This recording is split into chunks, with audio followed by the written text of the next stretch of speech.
સ્વામિનારાયણ સાક્ષાત અક્ષર પુરુષોત્તમ સર્વેભ્ય પરમં શાંતિ આનંદમ સુખમર્પયેત. શ્રી સ્વામિનારાયણ ભગવાનની જય. શ્રી અક્ષર પુરુષોત્તમ મહારાજની જય. શ્રી ગુણાતીતાનંદ સ્વામી મહારાજની જય. શ્રી પ્રમુખ સ્વામી મહારાજની જય. શ્રી મહંત સ્વામી મહારાજની જય. પ્રગટ ગુરુ હરિ પરમ પૂજ્ય મહંત સ્વામી મહારાજની આજ્ઞા અને આશીર્વાદથી આપણે બધાએ નિત્ય પ્રાતઃ કથાનો લાભ લઈ રહ્યા છીએ. આજે આપણા માટે સપ્ટેમ્બર મહિનાની 27મી તારીખ અને શુક્રવારનો મહાપવિત્ર દિવસ છે અને 1380મી સભા થાય છે. અને કહત હૈ સહજાનંદ એ વિષય ઉપર 1031મો દિવસ થાય છે. આજનો દિવસ એટલે આપણા ગુણાતીત ગુરુવર્યોની અંદર બ્રહ્મ સ્વરૂપ યોગીજી મહારાજનું સ્મૃતિ પર્વ. ગઈકાલના દિવસની અંદર બ્રહ્મ સ્વરૂપ પ્રમુખ સ્વામી મહારાજના અને ભગવાન સ્વામિનારાયણના સ્મૃતિ પર્વનો લાભ લીધો. આજે આપણે યોગીજી મહારાજના સ્મૃતિ પર્વનો લાભ લઈશું. બ્રહ્મ સ્વરૂપ શાસ્ત્રીજી મહારાજ પોતે ઘણીવાર કહેતા કે ભગવાન વેદવ્યાસજીએ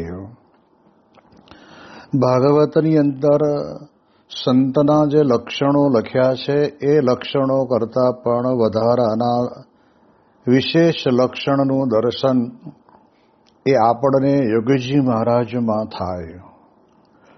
સત્પુરુષ જે વાક્ય બોલે એ વાક્ય એકદમ સત્ય હોય છે અને વાસ્તવિક હકીકતની અંદર જેણે જેણે યોગીજી મહારાજની નજીકથી અનુભૂતિ કરી છે એ દરેકનું મન અને અંતરાત્મા કબૂલ કરે છે કે યોગીજી મહારાજ ખરેખર એ જૂનાગઢના જોગી કહેવાય.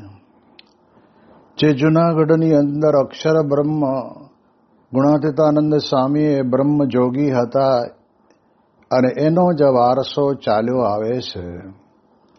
અને એટલા જ માટે યોગી મહારાજ કહેતા કે અમારા જૂનાગઢની રીત. તો આપણે જાણીએ એ પ્રમાણે યોગીજી મહારાજના સ્મૃતિ પર્વ નિમિત્તે યોગીજી મહારાજનો આપણે જે કંઈ મહિમા સમજ્યા છીએ એની અંદર વિશેષ વધારો થાય. એટલા માટે યોગીજી મહારાજના કેટલાક પ્રસંગોનું રસપાન આપણે કરીએ. પહેલી વાત તો આપણે જાણીએ કે એમને ભગવાન સાથેનું કેટલું બધું જબરજસ્ત જોડાણ. જ્યારે ગોંડલની અંદર ઘનશ્યામ મહારાજના દર્શન કરતા હોય ત્યારે, જોકે આમ તો સદાય પોતે દુનિયાના રંગે રંગાયેલા નથી અને આ લોકના કોઈ વાહવાહ કે પછી એમના સ્વાગત કે સન્માન કરે એમાં પણ એમને પોતાને કાંઈ લેવા દેવા નથી. અને એટલે જ તો બોલ્યા કે બોટાદની અંદર તમે જે સ્વાગત કર્યું તે અમારું નથી પણ ભગવાન સ્વામિનારાયણનું છે. એવા યોગીજી મહારાજ પોતે આ પ્રમાણે એવા ગુણોથી ગુણિયલ હતા એટલે એના કારણે કરીને ભગવાનને વિશે કેટલા જોડાયેલા. ઘનશ્યામ મહારાજની સંગે મરમર માર્બલની મૂર્તિ બ્રહ્મ સ્વરૂપ શાસ્ત્રીજી મહારાજે પોતે ખૂબ જ ખેવના રાખીને અદ્ભુત મૂર્તિ બનાવરાવી. એ મૂર્તિની પ્રતિષ્ઠા થયાને વર્ષો વીતી ગયા અને એ યોગીજી મહારાજ જ્યારે જ્યારે ઘનશ્યામ મહારાજની પાસે આવે ત્યારે તાદૃશ્ય જાણે પ્રત્યક્ષ ઘનશ્યામ પ્રભુની સાથે વાતો કરતા હોય એમ એ પોતે પાછા આપણને સંભળાય એમ બોલે પણ ખરા. ઘનશ્યામ મહારાજ મજામાં છો ને? જે ઘનશ્યામ પ્રભુની સાથે અંતરની અંદર એક ધારો તાર લાગી ગયેલો છે એવા યોગીજી મહારાજ પોતે મૂર્તિમાન મૂર્ત સ્વરૂપ એવા જે ઘનશ્યામ મહારાજને આવો પ્રશ્ન પૂછે અને ત્યારે કોઈકે પૂછ્યું કે બાપા જવાબ તો મળ્યો નહીં. અને ત્યારે યોગીજી મહારાજ મરમાળું હસતા હસતા બોલ્યા, બાપા કે અમને ટેલિફોન લાગી ગયો. પહેલાના જમાનાની અંદર ટેલિફોનમાં જે રિસીવર આવતું એ એક કાન ઉપર લગાવવાનું અને બીજું મોઢા આગળ હોય એમાંથી આપણે બોલવાનું. તો જેને ટેલિફોન લાગ્યો હોય ને વાત કરતા હોય એને જ સંભળાય. હા, પોતે બોલે એ બીજાને સંભળાય, પણ સામેથી જે અવાજ આવે એ તો જેના કાને રિસીવર લાગેલું હોય એને જ સંભળાય. એમ યોગી બાપાએ પોતે આ પ્રમાણે વાત કરી તો કે શું આ છોકરા રમાડવાની વાતો હતી? અરે ભલભલાના અંતરની અંદર પ્રતીતિઓ આવી છે અને એ પ્રતીતિના કારણે કરીને ડોંગરેજી મહારાજ પોતે ગોંડલની અંદર જ્યારે પધાર્યા અને ત્યારે યોગીજી મહારાજ ભાગવતના કથાકાર ડોંગરેજી મહારાજને દંડવત કરીને પગે લાગે છે. ડોંગરેજી મહારાજ યોગીજી મહારાજને દંડવત કરે છે અને બાથમાં લઈને બંને જણા મળ્યા. પછી યોગી મહારાજ ધીરે રહીને બોલ્યા કે મા ડોંગરેજી મહારાજ, આપ ઘણા બધા લોકોને ભાગવતની કથા કહી અને કનૈયાની અંદર બધાને પ્રીતિ કરાવો છો, તો અમને પણ એવી ઈચ્છા છે કે ગોંડલની અંદર અક્ષર મંદિરમાં આપની ભાગવતની પારાયણ થાય અને અમે સાંભળીએ. યોગીજી મહારાજ પોતે મરમાળું હસતા હસતા આવી રીતે અમૃત વચનો કહ્યા અને ત્યારે ડોંગરેજી મહારાજ પોતે બોલ્યા કે સ્વામી, ભાગવતની અંદર જે કંઈ સંતના લક્ષણો લખ્યા છે ને એ લક્ષણોનું આપ તો મૂર્તિમાન ભાગવત સ્વરૂપ છો, એટલે મૂંગું ભાગવત બોલતા ભાગવતની સાથે શું વાત કરી શકે? એટલે આવો જ્યારે અંતરની અંદર ડોંગરેજી મહારાજને પોતાને મહિમા હોય તો કાંઈ એ સામાન્ય વ્યક્તિ તો હતા જ નહીં. અને એટલે જ આપણે જાણીએ એ પ્રમાણે યોગીજી મહારાજના રંગની અંદર જે આવ્યા એ બધાના હૈયા પુલકિત થઈ ગયા. મજાદરની અંદર રહેનારા દુલાભાયા કાગ બહુ જ વિચક્ષણ બુદ્ધિવાળા, એમના જીવન દરમિયાનની અંદર એમણે ઘણા બધા સંત મહાત્માઓને જોયા. એમના પ્રવચનો કદાચ સાંભળવાના પણ થયા હશે, પરંતુ અંતરાત્મા એમ નક્કી કરીને બેઠો હશે કે મારો અંતરાત્મા કબૂલ કરે એવા કોઈ સત્પુરુષ મને મળે ને ત્યારે જ મારે એને ગુરુ કરવા છે. એ પ્રમાણે એવું દ્રઢ કરીને બેઠા હશે. અને જ્યારે યોગીજી મહારાજ પોતે મજાદાર પધારે છે ત્યારે યોગી બાપાના અંતરની અંદર રહેલી હૃદયની પવિત્રતા, આંખોની અંદર રહેલી કરુણા અને મુખની અંદરથી સરી પડતા અમી વચનોથી એ ભીંજાઈ જઈને દુલાભાયા કાગ પણ પોતે બોલ્યા, જોગી જોયા જોવાનું બીજું કાંઈ ન રહ્યું રે લોલ. જોગી જોગી જોયા જોવાનું બીજું કાંઈ ન રહ્યું રે લોલ. અરે ગોવિંદ ગાયા ગાવાનું કાંઈ ના રહ્યું રે ગોવિંદ, ગાયા ગાવાનું કાંઈ ના રહ્યું રે. ગંગા નાયા નાવાનું કાંઈ ના રહ્યું રે લોલ. જોગી જોયા જોવાનું કાંઈ ના રહ્યું રે લોલ. યોગીજી મહારાજના આવા અદભુત દર્શન કરતા પોતે અભિભૂત થયા અને કહ્યું કે મેં મારા જીવનની અંદર અત્યાર સુધી કોઈને ગુરુ કર્યા નથી, પણ આજ યોગીજી મહારાજના પવિત્ર હૃદય અને પવિત્ર એમની દ્રષ્ટિ અને પવિત્ર અને દિવ્ય અમૃત વચનોથી હું અભિભૂત થઈ અને એ યોગીના રંગે રંગાઈ ગયો છું. અને એટલે જ એમણે યોગીજી મહારાજના અમૃત મહોત્સવ પ્રસંગે દુલાભાયા કાગે પોતે 76 કીર્તનો બનાવીને કાગવાણી યોગીજી મહારાજના ચરણોમાં અર્પણ કરી. અને અત્યારે આપણા સંસ્થાના વિદ્વાન સંતો દ્વારા એ કાગ બાપુના ગવાયેલા કીર્તનો આજે ઘરો ઘર વાગે છે. અને એની અંદર પણ આપણને કાગ બાપુના અંતરની અંદર રહેલી એ અનુભૂતિની આપણને વિશેષ કરીને માહિતી પણ પ્રાપ્ત થાય છે. એટલે આપણે જાણીએ કે યોગીએ ગોંડલને ગોકુળ બનાવ્યું રે લોલ, યોગીએ ગોંડલને ગોકુળ બનાવ્યું રે લોલ. એમ ગોંડલનો પણ અદભુત મહિમા એ પોતે યોગીજી મહારાજની સાથે સાથે વર્ણવતા એ પોતે અભિભૂત થયા. તો આપણે એ પ્રમાણે સમજીએ કે યોગીજી મહારાજના જીવનની અંદર આ દિવ્ય ગુણો હતા. આપણે જે ગરડા પ્રથમ પ્રકરણના 62ના વચનામૃતની અંદર ભગવાનના સ્વરૂપને વિશે રહેલા 39 કલ્યાણકારી ગુણોના વર્ણનને આપણે સાંભળતા આવ્યા છીએ. એવા તમામ ગુણોથી ભરપૂર હતા. એવું નહીં કે ઉપર છલી વાત હતી, કારણ કે આપણે જાણીએ છીએ ને કે ઘણી વખત અડધો ભરાયેલો પાણીનો ઘડો છલક છલક છલક છલક થાય, પણ પૂર્ણ ભરેલો ઘડો કહે છે કે કોઈ દિવસ છલકાય નહીં. અર્ધ ઘટો ઘોષ મુપેતી નૂનમ. એટલે યોગીજી મહારાજ તો પોતે પૂર્ણ બ્રહ્મ હતા.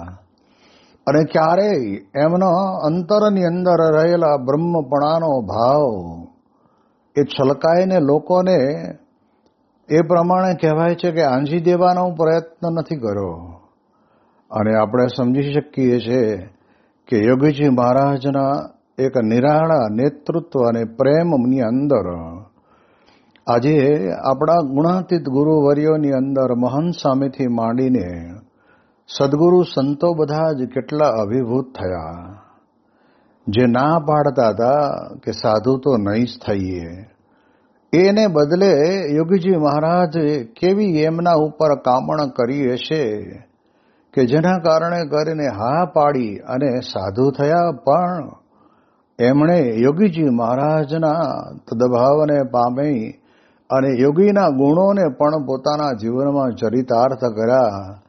એવા વડીલ સદગુરુ સંત પૂજ્ય ડૉક્ટર સ્વામી, પૂજ્ય કોઠારી બાપા, પૂજ્ય ત્યાગવલ્લભ સ્વામી, પૂજ્ય વિવેકસાગર સ્વામી, ઈશ્વરચરણ સ્વામી, આ બધા સંતોને આજે આપણે જોઈએ તો એ પોતે યોગીના રંગે રંગાઈ ગયા. અને આટલી બધી ઉંમર થઈ હોવા છતાં પણ એ બધાને અંતરની અંદર યોગી બાપાનો કેવો રંગ લાગેલો છે. જેમણે 3 ગુરુઓને પોતાના જીવનની અંદર આ પ્રમાણે સેવા હોય પછી બાકી શું રહે. એટલે એના ઉપરથી પણ આપણને ખબર પડે કે સંકલ્પ સિદ્ધ યોગીજી મહારાજ પોતે હતા. જ્યારે જ્યારે કોઈ પણ પ્રકારની એ ગુજરાત ઉપર નાની મોટી અથવા આકસ્મિક આપત્તિ આવી હોય ત્યારે ગુજરાતનું મંત્રીમંડળ અને મુખ્યમંત્રીથી માંડીને બધા જ યોગીજી મહારાજ પાસે આવતા અને આશીર્વાદ લઈને કહેતા કે બાપા તમારા હાથમાં છે, આ વર્ષે જો વરસાદ નહીં પડે ને તો બહુ જ અમારે તો ભયંકર દુષ્કાળની પરિસ્થિતિ ઊભી થશે. અને ત્યારે યોગીજી મહારાજે કહ્યું કે આ તો સાક્ષાત સ્થાન ગોંડલ અક્ષરદેરી ઘનશ્યામ મહારાજને પ્રાર્થના કરીએ, જાઓ, સારામાં સારો વરસાદ થશે. અને આ બાજુ એ બધા જ મંત્રીઓ જ્યારે પોતે ત્યાંથી નીકળે છે અને થોડાક સમયની અંદર પણ વરસાદ બરાબર ધબધબાટી બોલાવી, તો આવનાર વ્યક્તિના અંતરની અંદર પણ આ પ્રમાણે એના સંકલ્પને પૂર્ણ કરતા અને એટલે જ આપણે ત્યાં આગળ કહેવાયું છે ને કે હે જોગીડો દેતો દેતો ને દેતો, જોગીડો દેતો દેતો ને દેતો. એ યોગીજી મહારાજ હંમેશને માટે જે કોઈ આવે ને એને દીધે જ રાખ્યું. પછી આ લોકનું કંઈ પણ માગ્યું હોય તો પણ એમણે ક્યારેય ના પાડી નથી. અને આધ્યાત્મિકતા તો એમને વરેલી હતી, એટલે આધ્યાત્મિક જ્ઞાન પણ એમણે નાના નાના બાળમંડળો સ્થાપ્યા. જાતે પોતે એ બાળકોને ભેગા કરે અને પોતાની જોડીની અંદર કે પછી સાથે એવો પ્રસાદ, સાકર કે જેને કહેવાય ને કે સિંગ સાકરિયા જેવું કંઈક સાથે રાખીને બાળકોને ભેગા કરી. અને યોગીજી મહારાજ દરેકના કપાળમાં ચાંદલો હોય તો પોતાના અંગૂઠા વડે કરીને ચાંદલો કરે, અને મુઠ્ઠીની અંદર પ્રસાદ આપે ને ત્યારે યોગીજી મહારાજ થોડોક પોતે આમ હળવો હાથ દબાવીને કે ગુરુ લ્યો પ્રસાદ. અને એના કારણે કરીને એ બાળમંડળોનો વિકાસ થતા થતા થતા થતા યોગી શતાબ્દીની અંદર તો આપણને ભારત સરકાર તરફથી એવોર્ડ મળ્યો કે અતિશય સારામાં સારી બાળ પ્રવૃત્તિનું વિસ્તરણ કોઈ પણ સંસ્થાની અંદર થતું હોય તો એ બોચાસણવાસી અક્ષર પુરુષોત્તમ સંસ્થાને એ બાળ પ્રવૃત્તિને આપવામાં આવે છે. એ યોગીજી મહારાજનો પ્રતાપ. અને એટલે યોગીજી મહારાજના આ બાળકો પ્રત્યેનું એવું હેત ને, નાના ગમે તે ગામમાં ગયા હોય, સારંગપુરમાં આવતા ત્યારે અમે બધાએ નાના, અને તે વખતના સમયની અંદર યોગીજી મહારાજની નજીક લઈ જવા એ પૂર્વાશ્રમના પિતાશ્રી પોતે ત્યાં અમને લઈને જાય. અને ત્યારે યોગીજી મહારાજ અમને એવો આમ ધીરે એને વાંકા વાળીને વાહામાં ધબ્બો આપે અને બોલાવે, કો થઈશ. એટલે અમે તો લાંબી ખબર નહીં, એટલે આપણે તો એટલું બોલતા કે તો કો થઈશ તો કે થઈશ. એમ યોગીજી મહારાજ પોતે ગળાની અંદર હાથ નાખીને જોઈ લે કંઠી પહેરી છે કે નહીં, તિલક ચાંદલો કરે છે કે નહીં. આવો એવું જબરજસ્ત અંતરની અંદરથી એવું હેત વરસાવે ને, એના કારણે કરીને પૂજ્ય ડૉક્ટર સ્વામી પોતે ઘણી વખત એમના અનુભવની વાત કરતા કહે છે કે મુંબઈની અંદર અમે ભણનારા બધા જ યુવકો જેવું અમારું વેકેશન પૂરું થાય એની રાહ જોઈએ. આ તો સ્વાભાવિક છે, ભણતા વિદ્યાર્થીઓને તો રાહ જોવાની જ હોય. પણ જે બીજા અન્ય જગતની અંદર રહેલા લોકો રાહ જોવે કઈ છે નહીં કે વેકેશન પડશે ને રમશું ને ખેલશું ને આનંદ કરશું ને મામા માસી ફઈ ફુવાને ત્યાં જઈશું ને એ મજા કરશું.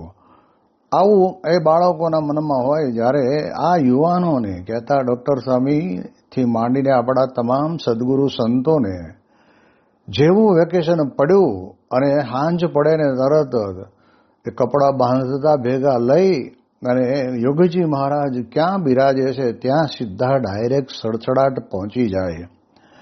જેના માટે આપણે ઘણી વખત કવિત્વ શક્તિની અંદર શબ્દ વપરાય છે ને કે જેમ કહેવાય છે કે નદી છે એ સમુદ્રને મળવા માટે જેમ તલપાપડ થાય, એવી રીતે આ યુવાનો યોગીજી મહારાજને મળવા. યોગીજી મહારાજની ઉંમર મોટી, યુવાનોની 21-25 વર્ષની ઉંમર, પણ કેમ મેળ પડે?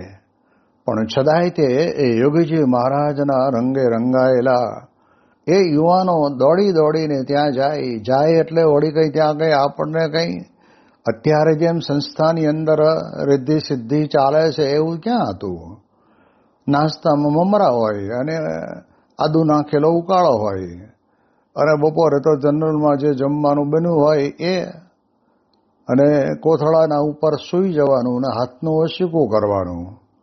દર ત્રીજે કે ચોથે દિવસે ઉપવાસ કરવાનો. હવે આ પ્રકારનું પ્રકરણ ચાલતું હોય તો પણ આ પ્રમાણે યુવકો દોડી દોડીને જાય એનું આપણને આશ્ચર્ય થાય છે કે ખરેખર આ બહુ મહત્વની બાબત છે. યોગીજી મહારાજનું ખેંચાણ કેવું હશે. પૂજ્ય વિવેક સાગર સ્વામી પણ પોતે નારાયણ ભગત તરીકે પૂજ્ય કોઠારી સ્વામીની સાથે એ બે યુવકો જ હતા અને અટલાદરા ગયા અને ચાલો આપણે દર્શન કરી આવીએ. એટલે આમ તો જૂના મંદિરની અંદર વિશેષ કરીને વિવેક સાગર સ્વામીનું જીવન વ્યતીત થયેલું એટલે જોઈએ તો ખરા. અને જ્યાં યોગીજી મહારાજની પાસે પહેલી વખત આવ્યા અને તે વખતે એક જ દિવસ રહેવાનું નક્કી કરીને આવેલા એ વિવેક સાગર સ્વામી કહેતા, નારાયણભાઈ એ પોતે 2 મહિના સુધી યોગીજી મહારાજ જોડે રહ્યા નથી અને ઘર યાદ આવ્યું નથી, એના મિત્રો યાદ આવ્યા નથી અને બીજો કોઈ સંકલ્પ થયો. તો શું યોગીજી મહારાજ પ્રત્યે એમને અતિશય પ્રીતિની લાગણી થઈ? એનું કારણ શું? આપણે બહુ સ્પષ્ટપણે સમજી લેવાનું છે કે લોખંડ હંમેશના જે બાજુ ખેંચાતું હોય ત્યાં સમજી લેવું કે ત્યાં લોહચુંબકનું બહુ જ મોટું જબરદસ્ત ખેંચાણ છે. એમ માનવીય સંબંધનું ખેંચાણ યોગીજી મહારાજની પાસે રહેતું અને એટલે જ દર વેકેશનની અંદર આ તો બધા સાધુ થઈ ગયા પછી પણ દર વખતે વેકેશનની અંદર યુવકો બધા જતા અને આ રીતે યોગીજી મહારાજના વેકેશનની અંદર એ પોતે લાભ લેતા. અને આપણે પણ જાણીએ એ પ્રમાણે વ્યક્તિગત મને પણ અનુભૂતિ એ થઈ કે અમે પણ વેકેશનના દિવસોની અંદર સારંગપુરથી શરૂ કરેલી યાત્રા છેક અડવાળ આવીને અટકી ત્યાં સુધી હારે ફરવાનું મળ્યું, જેની અંદર સારંગપુર એટલે સારંગપુરથી જતા નિંગાળા, નિંગાળાથી રોહિશાળા, રોહિશાળાથી ગઢડા, ગઢડાથી લીંબડી, લીંબડીથી રાજકોટ, રાજકોટથી જુનાગઢ, જુનાગઢથી ગોંડલ, ગોંડલથી વળી પાછા રાજકોટ, રાજકોટથી ભાદરા, ભાદરાથી પાછા લીંબડી અને ત્યાંથી આવીને અડવાળ. અને અડવાળમાં યોગી મહારાજે છેલ્લે આજ્ઞા કરી કે ગુરુ તમે આટલું હારે રહ્યા, હવે સદગુરુ સંત સ્વામીની સેવામાં જાઓ. અને તે વખતે જ મનોમન નક્કી કરી લીધેલું કે બાપાની અમૃત મહોત્સવની અંદર આપણે આ ભગવી સેનામાં જોડાઈ જવું અને સદગુરુ સંત સ્વામી સાથે જવાનું થયું. ત્યારે એમ થતું કે બાપાએ કેમ આમ કર્યું હશે, પણ મોટા પુરુષ જે કંઈ કરતા હશે એ સારું જ કરતા હોય. એટલે સારંગપુર આવ્યા અને ત્યાં થોડા દિવસોની અંદર જ સદગુરુ સંત સ્વામીએ પાર્ષદની દીક્ષા આપી અને અમૃત મહોત્સવની અંદર ભાગવતી દીક્ષા લેવાનો એક અવસર પ્રાપ્ત થયો. હવે આપણે જાણીએ કે યોગી બાપાનું કેટલું બધું આવું દિવ્ય ખેંચાણ. તો આપણે એટલું સમજવાનું કે યોગી બાપાની વિશે ગુણો રહ્યા હતા. બીજું શાસ્ત્રીજી મહારાજ પોતે વાત કરીને કહેતા કે હું તે યોગી ને યોગી તે હું, એમાં રોમનોય ફેર નથી. હવે આ જે વાક્ય છે પણ શાસ્ત્રીજી મહારાજનું છે. તો પણ આપણે વિચાર કરીએ કે યોગીજી મહારાજના દર્શન કરીએ ત્યારે શાસ્ત્રીજી મહારાજની સ્મૃતિ તો અવશ્ય આપણને કરાવે. અવશ્ય મંગળ પ્રવચનમાં એકાદ દિવસ તો એવો હોય નહીં કે જે શાસ્ત્રીજી મહારાજે એમને સ્વપ્નમાં દર્શન દીધા હોય. ગુરુના ગુણ ગાવાની અંદર પણ યોગીજી મહારાજ એટલા બધા રાજી રહીને આપણે બધાને ગુણાનુવાદ ગાતા, કહેતા ને કે જેમ સી કહેતા અને ત કહેતા, જેમ સીતા કહેતા આપણા જીવનની અંદર એ ત્રિવેદીના તાપ ટળી જાય છે ને, એમ શાસ્ત્રીજી મહારાજ કહીએ ત્યાં તો કેટલી બધી મોટી વાત આપણને હાથમાં આવે. એવો અદ્ભુત મહિમા શાસ્ત્રીજી મહારાજનો પણ યોગીજી મહારાજ પોતે ગાતા. અને એટલે જ આપણને ખબર પડે કે આ બંને યુગ પુરુષોને એકબીજાની સાથેના નાતા કેટલા. તો આપણને ખ્યાલ આવે કે શાસ્ત્રીજી મહારાજ બહુ વર્ષો પહેલા, જેને કહેવાય સ્વામિનારાયણ પ્રકાશના આદ્ય તંત્રી ખેંગારજીભાઈને એવું કહેલું કે આ જે મૂર્તિઓ છે ને એ મૂર્તિઓને ગઢડાના ટેકરા ઉપર આરસનું મંદિર થશે ને એમાં પધરાવવાની છે. ત્યારે ખેંગારજીભાઈને મનમાં એમ થાય કે હજી તો જમીનના જ કોઈ ઠેકાણા નથી અને ત્યાં મૂર્તિ પધરાવવાની વાત કરે. સ્વામી બોલે છે એટલે આપણે સાંભળી લેવાનું. પછી થોડા વર્ષો પછી જ્યારે જમીન સંપાદન થઈ અને મંદિરનું કામ શરૂ થયું ત્યારે ફરી બોલ્યા કે ખેંગારજીભાઈ, આ મૂર્તિ અમે ગરડાના ટેકરા ઉપર પધરાવવાના છીએ અને તમારા હાથે આરતી ઉતરાવશું. આવું જ્યારે કીધું ત્યારે તે વખતે એમને એમ થયું કે સ્વામી કહે છે, પણ હવે એ ક્યારે આ મંદિર આરસનું પૂરું થાય અને ક્યારે મૂર્તિઓ બેસે. પણ શાસ્ત્રીજી મહારાજ પોતે ધામમાં પધારતા પહેલા હરજીવનદાસ સ્વામીએ પોતે આમંત્રણ પત્રિકા છપાવવાનો ફરમો લઈને આવેલા. એમની અંદર લખેલું કે પ્રગટ બ્રહ્મ સ્વરૂપ શાસ્ત્રી યજ્ઞ પુરુષદાસજી શાસ્ત્રીજી મહારાજના કર્કમળો દ્વારા ગઢડા મંદિરની અંદર મૂર્તિઓની પ્રાણ પ્રતિષ્ઠા સંપન્ન થશે.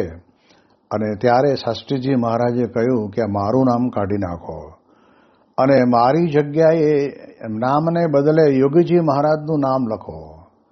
ત્યારે હરજીવનદાસ સ્વામી કે બાપા આપ છો ને? કે સ્વામી કે અમે કહ્યું કરો ને. અને પછી એમ કરાવ્યું. પોતાની હયાતીની અંદર યોગીજી મહારાજે પોતે જ્યારે પ્રતિષ્ઠા કરવા માટે બિરાજમાન થયા અને તે વખતના સમયની અંદર આપણે જાણીએ એ પ્રમાણે આરતીની છેલ્લી કડી આવીને ત્યારે ખેંગારજીભાઈ તો પોતે સંકલ્પ કરતા હતા કે શાસ્ત્રી મહારાજ તો મને કીધેલું કે તારા હાથે આરતી ઉતરાવશું, પણ શાસ્ત્રી મહારાજ તો છે નહીં. અને યોગીજી મહારાજે તે વખતે ધીરે રહીને એ ખેંગારજી બાપુ આવો આરતી ઉતારો, શાસ્ત્રી મહારાજે તમને આજ્ઞા કરી છે. એમ કરીને આરતી ઉતરાવી ત્યારે આપણને ખ્યાલ આવે કે આ બંને યુગ પુરુષ એક હતા. ભલે યોગીજી મહારાજને કહીને નહોતા ગયા કે મેં આ ખેંગારજીભાઈને આવું વચન આપ્યું છે માટે તમે પૂરું કરજો. આવા તો યોગીજી મહારાજના સમયની અંદર હજારો પ્રસંગો એવા ઉપસ્થિત થયા છે કે જેના કારણે કરીને આપણે બધા જાણીએ એ પ્રમાણે આપણને શાસ્ત્રીજી મહારાજમાં અને યોગી મહારાજની અંદર એકતાના દર્શન થાય. એટલે આ યોગીજી મહારાજના સ્મૃતિ પર્વની અંદર તો બ્રહ્મનો જ આનંદ લેવાનો છે. એ અલમસ્ત યોગી એ જે અખંડ ડોલતા જ રહેતા હોય અને જે મળે એને વિશે દરેકને વિશે દિવ્ય ભાવ. યોગી ગીતાની અંદર બોલ્યા ને કે મને તો સત્સંગની અંદર થાથા તાબડા જેવો હોય એનો પણ કોઈ દી અભાવ આવે નહીં, અભાવ આવવા દઉં નહીં, માથાનું મુગટ માનું. ત્યારે આપણને ખબર પડે કે આ બ્રહ્મ મસ્તી પરમાત્મામાં રમમાણપણું એ તો આ ગુણાતીત પુરુષ સિવાય બીજે ક્યાંય સંભવે નહીં. અને એ યોગીજી મહારાજને આપણે જાણીએ એ પ્રમાણે વચનો દ્વારા જ્યારે જ્યારે જે આજ્ઞા કરી તે પ્રમાણે પ્રમુખ સ્વામીજી મહારાજ અને મહંત સ્વામી મહારાજે રાજી કર્યા છે. અને આપણે જાણીએ એ જ રાજીપાનો દોર આજે આપણને બધાને અનુભવાય છે કે આપણે ત્યાં આગળથી સત્પુરુષ ગયા નથી. શાસ્ત્રીજી મહારાજ રાજકોટની અંદર બોલેલા કે સત્પુરુષ ક્યારેય પૃથ્વી ઉપરથી જતા નથી, મારું કાર્ય ચાલુ રહેશે. આ બધા ઉચ્ચારણો આજે આપણે પણ એ તદભાવને પામેલા યોગી સ્વરૂપ એવા મહંત સ્વામી મહારાજ કે જેમના દ્વારા આજે સત્સંગની અંદર કેટલો જબરજસ્ત વિકાસ સત્સંગીઓના અંતરની અંદર પણ થાય છે. બાળકોમાંથી નાનાથી માંડી મોટાને બધાને આ પ્રકારનું જે કહેવાય છે કે અતિશય સત્સંગના રંગે રંગાઈ જાય છે. એ જ આપણા માટે તો યોગીજી મહારાજ અને પ્રમુખ સ્વામી મહારાજનું આ ગુણાતીત પુરુષ દ્વારા પ્રગટપણું છે એનો અનુભવ થાય છે. એટલે આપણે ખરેખર ભાગ્યશાળી છીએ કે 12 મહિને એક વખત આપણે જાણીએ એ પ્રમાણે સ્મૃતિ પર્વનો લાભ મળે. 12 મહિને એક વખત એમના જન્મજયંતિ ઉજવવાનો લાભ મળે અને બાકીના દિવસોની અંદર આપણે એમના બનેલા દિવ્ય અષ્ટકો એનું ગાન કરતા કરતા પણ આપણને એ બ્રહ્મ સ્વરૂપ ગુણાતીત યોગીજી મહારાજની બ્રહ્મકુમારીનો પણ આપણને વિશેષ ને વિશેષ લાભ મળતો રહ્યો છે. એટલે આપણે બહુ ભાગ્યશાળી છીએ કે આવા ગુણાતીત સત્પુરુષની પ્રાપ્તિ થઈ છે. તો આજના આ યોગીજી મહારાજના સ્મૃતિ પર્વના પવિત્ર દિવસે એમના જ ચરણોની અંદર કોટી કોટી વંદના સાથે આપણી આ વાક પુષ્પાંજલિને પૂર્ણ કરીએ. ભવિષ્યની અંદર પ્રસંગોચિત કહત હૈ સહજાનંદને વિશે આવતા ગુણોની સાથે યોગીજી મહારાજના યાદ આવે એવા પ્રસંગોને પણ આપણે યાદ કરતા રહેશું. એની વિશેષ વાતો આપણે આવતીકાલે કરીશું. શ્રી સ્વામિનારાયણ ભગવાનની જય.